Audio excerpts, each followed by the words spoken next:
Hello, everybody. I think we're live. Let me just make sure. Okay, so if you guys can hear us and see us, let us know. I think we're live on my group. I just want to make sure before I introduce my guest today. I'm really excited about today's conversation. So, yes, I think we're live. Guys, if you can hear us, if you can see us, let us know. This is the Live with Rania, and today I want to welcome my guest, Bianca Davis. And today she's going to be talking to us about how physical... So if you guys can hear us... Okay, and see. Sorry about that. I can... Did you hear that? I think I had the tab open. Yeah, okay. So Bianca's going to talk to us about physical and mental healing, how physical and mental healing are possible. So that's today's topic, and I'm really happy to have you here, Bianca. Thanks for joining us all the way from Texas. Actually, Bianca and I met on Clubhouse, so we just connected there and decided to do this together. And it's always fun to have different people, different guests on my group. And this is your chance, everybody who's listening in, to ask any questions. Bianca's going to introduce herself in a minute, but feel free to ask any questions as we're talking. If you have any questions, if you have any comments, please share them below. And of course, let us know where you're tuning in from, and make sure that you let us know if there's any problems with hearing us or anything like that. So let's start. Bianca, thanks for joining me. Please tell me just a tiny bit about yourself and what do you do? Sure, yeah, thank you so much for having me. I'm really glad we could connect. So my name is Bianca Davis. I'm from Texas. I'm a wellness professional. I'm a wellness coach, certified personal trainer, yoga teacher, fitness, nutrition. And so I help people find balance and joy for lifestyles that are healthy and sustainable. But I didn't always do this, right? So I grew up in Texas. Huh? There's a story behind this.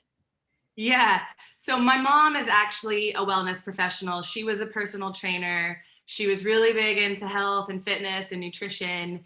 And naturally, as a kid who is exposed to all of that, or really anything that your parents do, I had this like rebel spirit, and I wanted to run away, and I wanted nothing to do with any of this.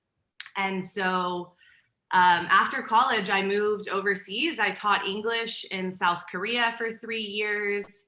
And then after that, I traveled around Southeast Asia. I traveled around Southeast Asia, fell in love in India, moved to Norway, which is very much a part of this story later. And then moved back to Asia, spent 2 years teaching English in Vietnam, where I was also personal training and teaching fitness classes and yoga and that sort of thing. And then I moved back to the States about 3 years ago, still teaching English, still really kind of uncertain what my future was going to hold. But also personal training on the side, teaching yoga on the side, kind of doing everything on the side until the pandemic happened. And I thought, you know what, people need this. People need what I have learned. People need health and wellness and healing in their lives. And I've been a teacher for so long, it was just really quite natural for me to kind of move into teaching what I'm really, truly passionate about. So yeah, that's the short version of it. Great. No, that's great. And you've certainly been, you've been around. You've been to so many countries, and that's wonderful. I mean, it's wonderful that you did that you didn't sort of just settle for, wherever you were, or whatever you were doing. You actually did something about it, and that's lovely. And you made a really good point. And I think what happened with the pandemic, or at least that's what I see, is that more people started to realize that their mental well-being is important. And I think it's because more people started to realize that their mental well-being has been affected, and Yeah. that, they need to do something about it, Well, I think too, which is good. a lot of it is people, and this is myself included before, have this tendency to distract when there's uncomfortable anything. And so before the pandemic, when life was normal and we could go out with our friends and we could go, to the bars or go out to eat or, do all of these different things, I think a lot of people distracted unknowingly with their social life, and with the pandemic and everyone is forced to spend all this time with themselves, they start to realize that, well, maybe I'm not doing what I want to be doing, or maybe I'm not as happy as I pretend that I am. Yes. And then maybe I want to do something about it. Maybe I want to make Yeah. a change. And I think that's what I've started to see more of, is that people are realizing that, hey, things aren't set in stone, and we can take charge of our lives. Mm-hmm. So when you were saying that you made this shift from teaching to doing what you love, what is that? What is that you love, and what are you doing now? So ever since I was like really small, I wanted to help people and I wanted to change the world. As cliche as that sounds, like that is who I am to the core. And so for me, like I studied journalism. I wanted to change the world with my news stories. I wanted to report on corruption and do all this investigative journalism. And then I realized that was, when I traveled, that was a really narrow focus. And so I thought, okay, well, I'm teaching English. This allows me to like live the life that I want, to travel, to be free. But I was still like, it was still too narrow, right? Like helping people for me, teaching them English allowed them to study in the States or study in the UK and get, better jobs. And so that was for me fulfilling that need. But I went through a lot of things in my life, with trauma and mental illness, and also eating disorders and just physical health. I was diagnosed with narcolepsy years ago, and I'm no longer narcoleptic. But I had experienced these really profound shifts in wake up calls in my life that led me to really feel like everything is too narrow, right? Unless we're focused on fully being well and fully living, we're limiting ourselves. Yes, I fully agree. So what now, you're a holistic wellness coach, personal Yes. trainer, yoga teacher, and Reiki practitioner, right? Yes. And so who do you work with mostly? Who do you, have you narrowed down who you help, who you work with? Yeah, mostly I work with women, women like me, to be honest, people who have experienced some kind of struggle in their life, maybe are a little proud to admit their own internal struggles and really think they can just do it by themselves. And what I do is I say it's okay to need support. You're an expert in other things and I'm an expert in this.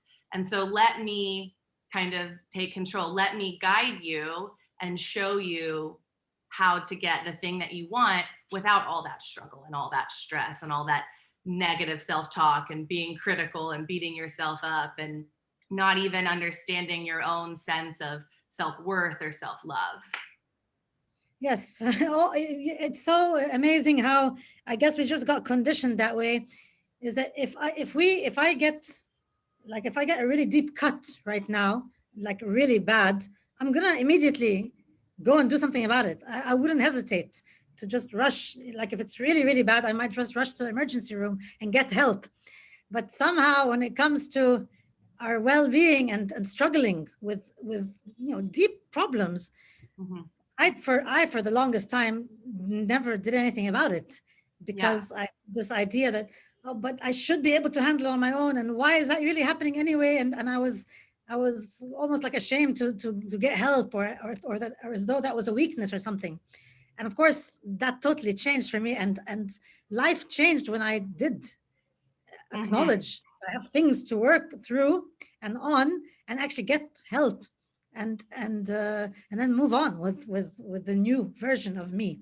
So I think I know that one of the things you wanted to talk to us about today was really that idea of what to do when if we've experienced trauma, how can we come out of that? And if you can guide us a little bit here. Yeah, for sure. So what I recommend that you do is in many ways not what I did. Um, so I'll kind of give the short version of what happened. So that brief period that I moved to Norway and was engaged and was in love, I was also really naive to the fact of the reality of what was going on. And I was a victim of narcissistic abuse, of systemic and habitual like gaslighting, to the point where I don't know if people watching are familiar with the states of the nervous system. So you get to arousal, which is like alert, and then you get hyper arousal, where you're just on alert all the time. And then you get to a certain point. So that's the fight or flight. Then you get past that and you get into hypo arousal, where you just are not non-responsive, but you are just gone. What's the word? I can't think of it right now. Dissociated, just completely gone. So that's the freeze. So I spent months in this state, to the point where I was in full-blown psychosis. I had a latent mental illness kind of unleashed. And I didn't really know who I was or what was happening or what was reality. So I escaped. I left that relationship, and that's a different story. But I spent the next 2 years afraid, so afraid. My nervous system was so haywire that I was so afraid to reach out for help. I was so afraid to talk to anybody. I couldn't bring myself to speaking with a counselor or a coach or a therapist, because I was afraid that like they were in on it. Like I was just in a different reality. All the while, I know kind of that that's not normal and that that's not happening in my rational mind, but feeling wise, I was a walking minefield. I couldn't be around people. I would go out and like I was just always on this very high alert. And this is around the same time that I found Reiki. And I was really fortunate that through all of this, as bad as that sounds, I had already had a yoga practice and a meditation practice. And so I thought, well, I'll just sit through it. So there were moments where I'm in complete distress. I'm going from laughing to crying to laughing to crying. And instead of being concerned, I said, okay, well, I'll just sit with this. And so I would meditate and I would just feel everything. And this is like lifetimes, like everything is coming up to the surface. And I did that for a while and I managed, okay. I worked part-time jobs. I couldn't really keep anything super stable. I couldn't do anything full-time, until it finally got to the point where, everything I was doing, my fitness, my meditation, my yoga, my Reiki, none of that was really getting me out of it. I was just, I wasn't even really functioning well, but I was just getting by. And I think I got to this point where I thought, I can't live the rest of my life like this. This is just not for me, like I was so bright. I was meant for something much bigger than this existence that I'm in now. So all what did you do then? Yeah. So I got help. I came back to the States. I went to treatment. I did like an intensive outpatient, but residential type treatment. And I've actually never said that out loud to people. So I'm not ashamed of it at all. I think for where I was at, it was incredibly helpful. But for me, what I needed most was just to get out of the environment I was in, was to be in a community of people where I felt safe, where I felt seen, where I felt understood. And I still didn't talk about what happened because that was still too intense, and I still don't really talk about it. But just being in that supportive community, I learned a lot of DBT skills, where I learned to emotionally regulate in times of distress. And I still use some of these techniques, not exactly, but some of the skills that I learned are good for any human. Yes. Not just someone who is struggling to make it. That gets you here. But if you're already here, these skills can take you as far as you want to go. And so that's my thing, like you don't have to limit yourself with any label or any diagnosis. It's not a curse. It's not a life sentence. Like I don't have the same number of like flashbacks as I used to have, but they might happen once or twice a year now instead of 5 times a day.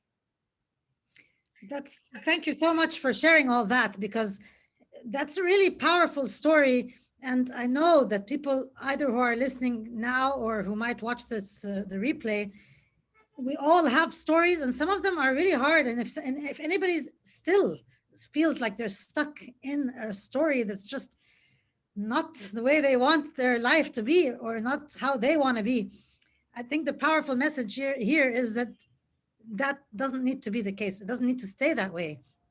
No matter what you're going through, you can come out of that. And sometimes you just need to, seek some help and work through things.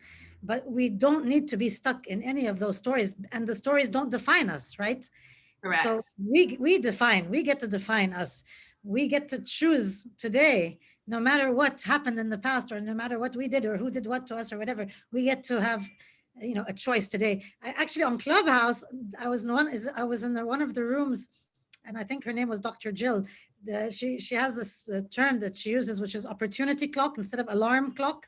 And it was it was a really good point, because why is it called an alarm clock? Alarm is like it's alarming, like you're waking up to something really alarming, and she called it an opportunity clock instead. So you wake up every day to an opportunity clock, because every day is an opportunity. Oh, I love that. Yeah, I loved it. Every day is an opportunity to just be and do whatever it is you choose, and you can really let go of everything that passed, and just learn from that, and you just move forward with those positive learnings. So if you were going to share with us the main learnings, the main tools, or the things that helped you get out of this, and that you can share with the audience, so that if anybody is still struggling, or whether they're down here and need to go here, or whether, as you said, they're here but they want to start to thrive, to soar. So what are the biggest learnings that you'd like to share? Like the tools that I use, or the lessons, the takeaways? Yeah, whatever, either. So the lessons, the takeaways, I guess that, but whatever you want to share, I'm happy with it. Okay. So it takes great courage to ask for help. It's not weakness. It's not a sign that you can't do it by yourself. You've been doing it by yourself and you're not to where you want to be. Maybe it's time to admit that you can't do it by yourself, and that's okay. That means you want to grow. So ask for help to someone who knows what you've been through. This isn't just tell all your girlfriends and cry about it, which is valid and helpful and useful. But in this kind of a case, or anytime you want to be somewhere where no one around you is or has been through it, you need to find someone to guide you there. So that's number one. And then number two is something you had said about opportunity. And something I like to tell my clients is, in every moment, there is a choice. And in the next moment, and in the next moment, and in the next moment, and in the next moment. And that is something that I would have defiantly argued against previously. Yeah. When you're in the midst of depression or in the midst of mania or in the midst of crippling social anxiety, it doesn't feel like there is a choice. And it can be really hard to listen to someone like me who is like, no, you have to choose to be happy. Like, but I can't. Well, no, saying you can't is a choice, and saying, how can I, is a different choice. So it's not, a linear road. It's not going to be like I've just chosen and it's going to be like this forever. It's a continual choice. And then I think you were kind of touching on one of the points that I had shared with you, was that at any point in time, you can assess your life, where it's been and where it's going, and you can choose to rewrite it, right? You can choose to be the author of your own story. And it goes back to that choice. You don't have to just be a victim to your circumstances. It might feel like that, but if you believe that, there will never be a way out. The only way out is to believe there is one, and then you will find it, or you will go looking for it, right? Absolutely. And then I think Yes. most importantly is there is a process for this. Everybody's going to grieve differently. Everyone's going to process differently. I think the sooner that you can get support, whether that's traditionally or non-traditionally, and meditation is huge. Having a teacher who can kind of point you along the way and along the path is huge. But it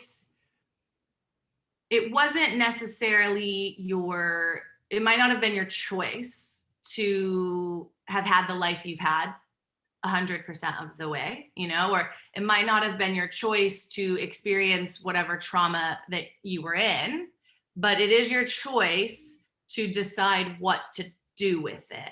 And if you feel ruined, like I did at one point, I felt ruined and wasted and just empty, that served me for a time.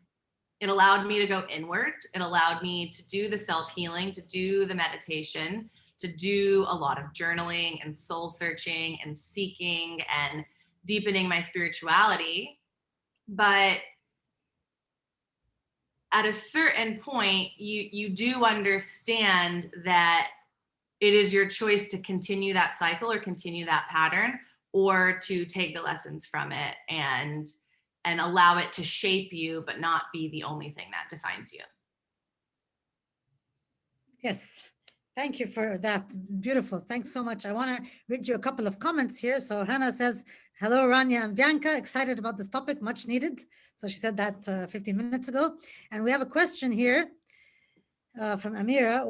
She's asking, what type of issues are appearing due to the pandemic? And what do you think long-term post-pandemic issues may be, if any? Which is a very valid question, because it's like, I don't know, I haven't lived a time when we're all experiencing the same thing, and it's such a big thing, and it's lasting so long globally. So this is really, it's definitely new, something new for us all. So yeah, what type of issues are appearing, and what do you think the long-term post-pandemic issues may be, if any? So what do you think based on what you've been seeing? So this is, I think, really an interesting question. And I might get a little bit of, we'll just say what I'm thinking anyway. This was horrible in a lot of ways. And if I'm around two groups of people. One group of people who say this is horrible and this is tragic, and like, they're just still very much in it. And then I'm with another group of people who see this as an opportunity, who see this as actually something that is bettering our lives. I think at the start of this, we realized how much we need community, how much we need connection, how much we need to take care of ourselves. And then I think also technology does amazing things.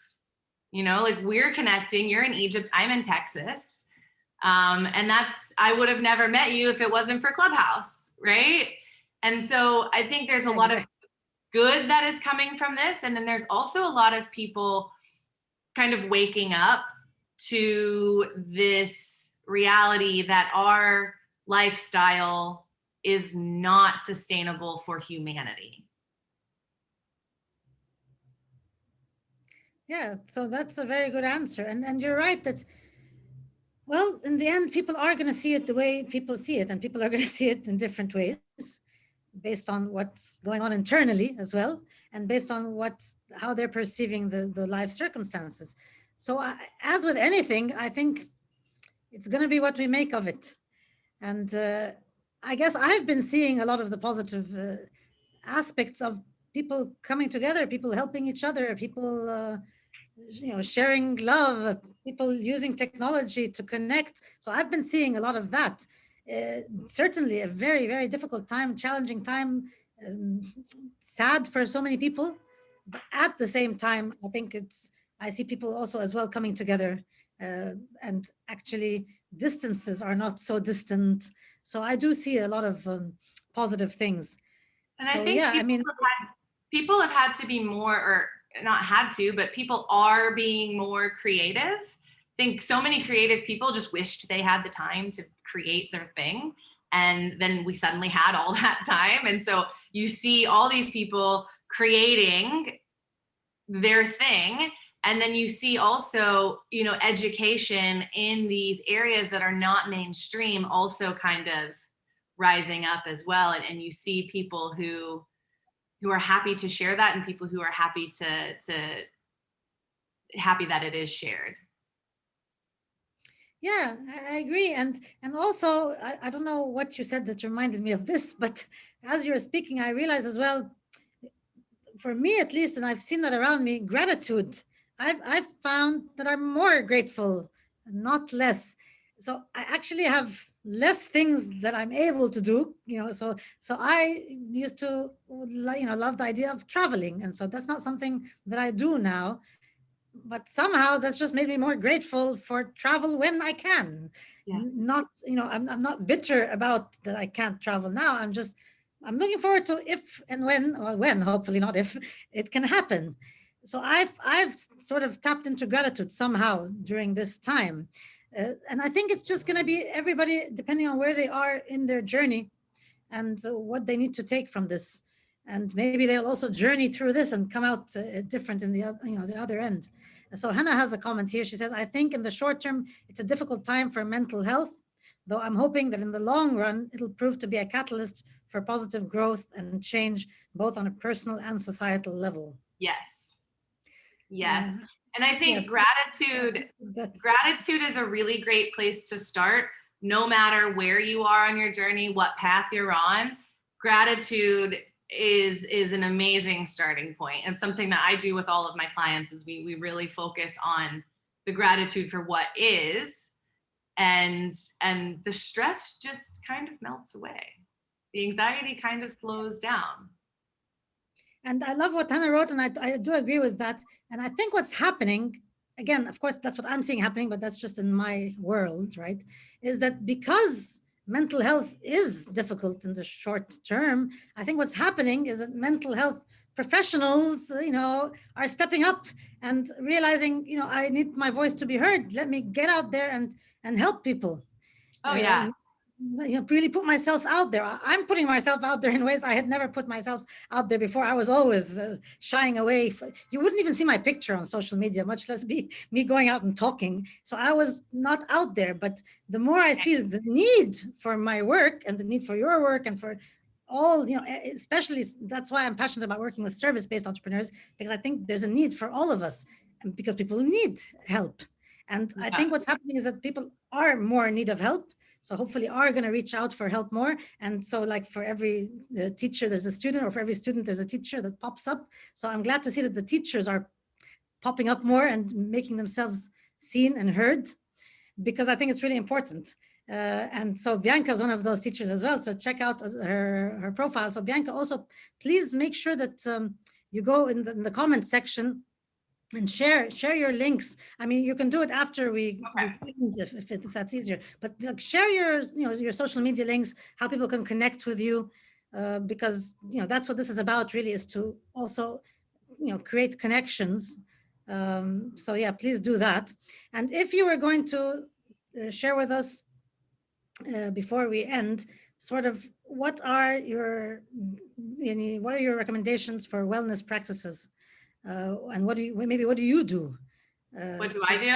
Yeah. So I exercise regularly. I lift weights. I walk. Walking is phenomenal for mental health. Absolutely phenomenal. Sometimes I walk and I listen to something, and other times I walk and I put headphones in and I just walk, and I feel my connection to my environment, to my community, to nature, to the trees and the ducks that I walk past. So just feeling that sense of connection is huge. Meditation, regular meditation, and there's no right and wrong way. Different people have different styles for what they like, and I kind of pick and choose, and I do something different quite regularly. I don't have the same set routine. So you actually have a question here. Let me just, sorry to interrupt you, but this is about meditation. So Okay. The question is, can you tell us more about meditation? How often, how long, and what if it's hard to really get into it? Okay, so I'll start with the last question. Yes. So the people who struggle the most in meditation, actually imaging shows that they get the most benefit. Because it isn't necessarily the being able to hold attention or hold focus. It is the practice of turning the attention. When the mind wanders, bringing it back. When it wanders, bringing it back. That is the part of the meditation that has a lot of benefits. And so if you struggle with meditation, you're doing that more and you're creating that awareness, and it does get better over time. I literally told my mom yesterday that, because I'm doing a meditation challenge right now, and she was in it, and she said, I find it really hard to just sit still for the whole time. And I said, I know, me too. But if I can do it, of all people, if I can do it, anybody can. I have racing thoughts and a very active mind. But I find now, after several years, that it has helped me in ways that I can't even describe, just beyond words. So, for a long time, I laid down because I couldn't hold my spine up straight. I wasn't strong enough to do that.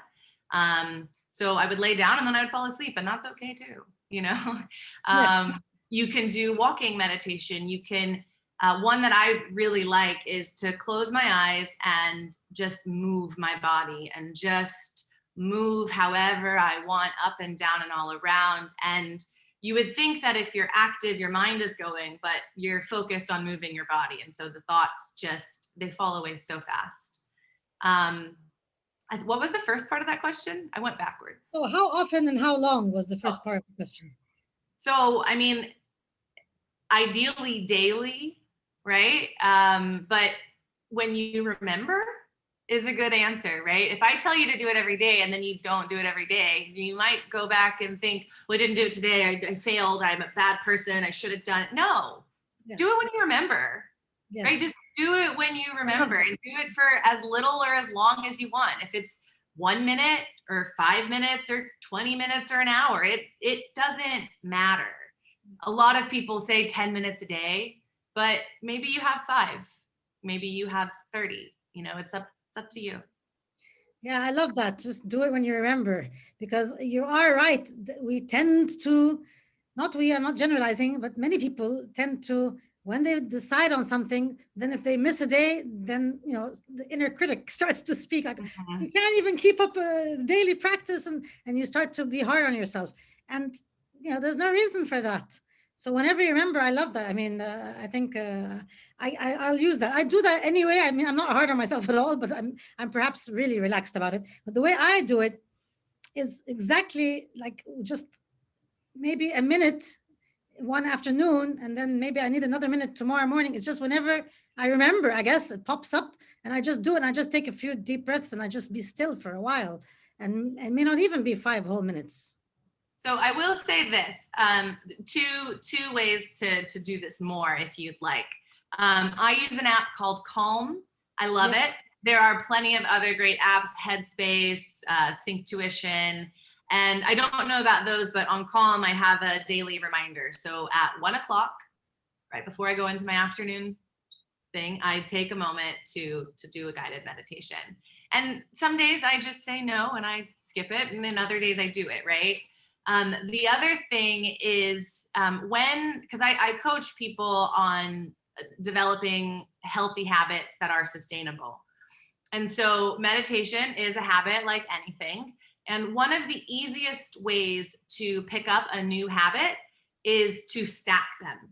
So for me, my alarm goes off for the meditation. It's stacked to after my lunch break and before I start working. Before I start working is the cue that tells me to meditate. Other times that have worked really well for me is when I go to bed, because I didn't know what was going on in the day. So I would get into bed and then I would do my meditation. And other people, it's waking up and the first thing they do is meditating. So if you can link one habit to an already existing habit that you already do, you're going to be 10 times more likely to remember and to stick with that habit. Yeah, that's a really good tip. Sorry. Very good tip. Hi, Amira. Another Amira. We have two Amiras here. And Amira, the second Amira, says, I love Calm. So she uses the app and it keeps reminding her as well. And that's great. And you reminded me as well of like there's a water app as well that I used to use for a while to remind me to drink water. And when you talked about the stacking, which is a really good idea, it could be stacking something like, this is when I drink water, because I'm somebody who has to remind myself constantly to drink water. I'm not a big water drinker, but that's a really good idea, because then I could, I drink, my whatever amount of water, and then I do a meditation, and then maybe at night I drink my water and with another practice. But so if we link things together, and yeah, you're right, it's going to be easier to just infuse it into our day. And our day is 24 hours, and yeah, okay, we sleep, I don't know, 8 of them or whatever. But what we're talking about here are practices that can literally just take minutes, but make such a huge difference. Yes. So practices that take just a few minutes of the day can dramatically affect the 16 hours of the waking day, including something like a gratitude practice or journaling or affirmations or whatever you're doing.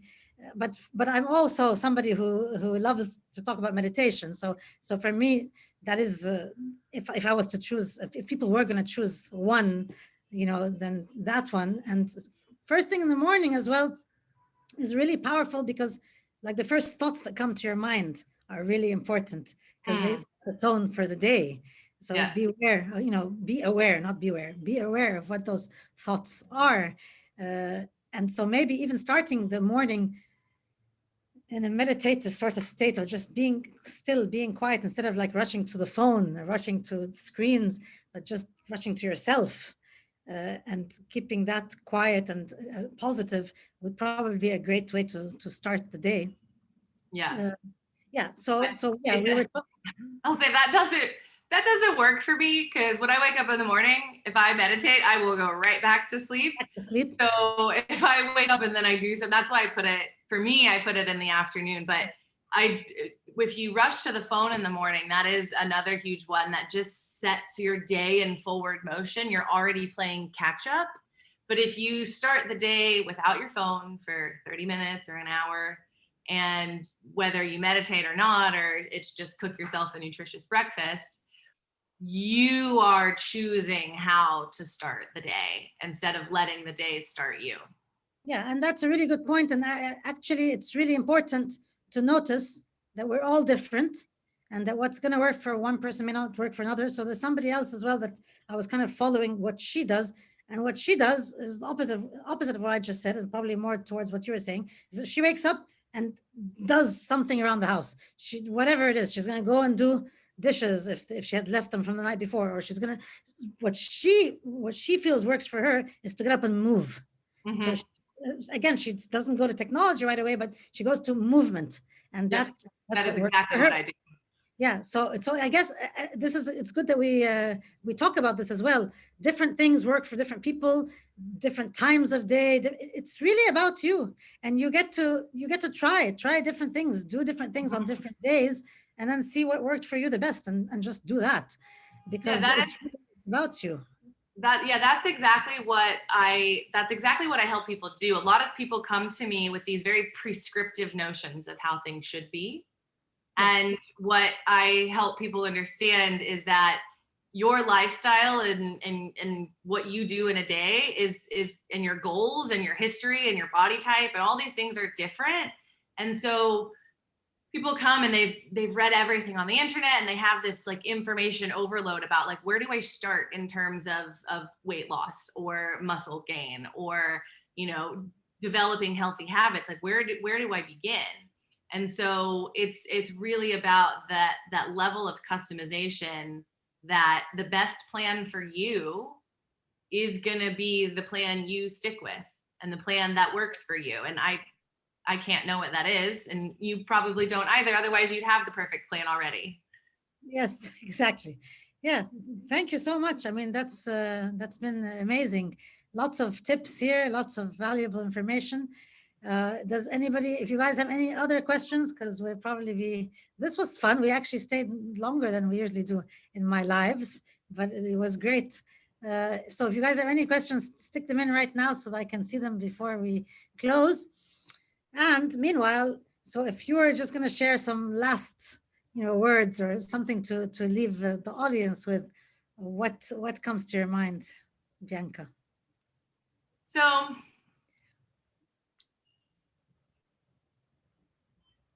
the word that comes to mind is wellness. And I didn't like this word for a while. I preferred the word health or the word fitness. But what I've really come to really think about this word and feel into this word and understand it in my life is that wellness is a practice, right? We might not have our health, be it physical health or mental health or whatever, we might have something taken away from us. But wellness is a practice, it's a choice, it's a process, and it's something that you have active participation in. Whereas health, you just have it or you don't, right? Wellness is something you can do. And so even if you don't have your health, you can choose wellness in every moment and every day. And, one bad meal or one missed workout or, I forgot to take my medication, it doesn't change anything about your practice and the path that you're on. Yes, that's beautiful. Thank you so much. So yeah, that's been great. Guys, I hope that you found this valuable. I can tell from the kinds of questions and things that you did. And for anybody who's watching the replay, if you have any other questions or anything comes up, you can put them in the comments, and you can tag Bianca, or you can tag me if you can't find her. But she'll go ahead anyway and stick her social media links and things in the comments, so you'll be able to find easily. Yeah, and I'm really active on my Facebook page. So just whatever I'm tagged as in this video, I'm really active on there. So you can message me there. And most of my posts, I think, are public. So you can go and get a sense for what I'm about. And then I'll just say it quickly, but I'm on Instagram at Coach B, like BEE .body mind. So I think it's pretty easy to remember. And you can stick the link here as well. Yeah, I will. Yeah. I will. So yeah, so go ahead and find Bianca on Facebook and on Instagram. I'm following you on Instagram. I'm not sure if I'm yet following you on Facebook, but I'll do that. And yeah, thanks a lot. And hopefully we'll connect again and see you on Clubhouse. It was fun. I always enjoy doing these lives. it's kind of my way of doing things my way, because I like to talk to people on my page, on my group, but I like to do it more as a conversation with somebody else who I value, and I value the work that you do. And so this is just fun. So thanks a lot. Yeah, thank you so much for having me. I guess it's morning over there in Texas. It's almost noon, so I'm about to go Okay. have some lunch. Okay, and then at 1 o'clock you have your meditation bell The going alarm to will ring, go I off guess. after lunch. Yeah. Okay, great. Thanks a lot. I enjoyed it, and thanks everybody for tuning in. And I'll connect with you later, Bianca. Perfect. Thank you. Okay, Bye-bye. bye. Bye.